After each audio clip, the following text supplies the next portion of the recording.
Good morning. It's another preschool morning.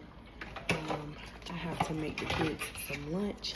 They are also having a glow party at school, so I have to get them ready. I am up super late, but that's okay.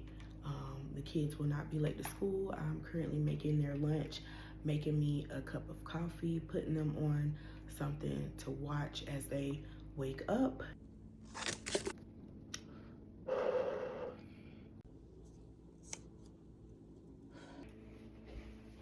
All right, so I just dropped the kids off. Did a 30-minute workout. I got my Waffle House because I'm not cooking breakfast this morning. Still very much under the weather. I'm about to eat my breakfast in bed and watch Bridgerton. Then I do some light cleaning before the kids come home and figure out what we're gonna do for dinner. I mean, feet for hands. Anyway, that is why I can move it.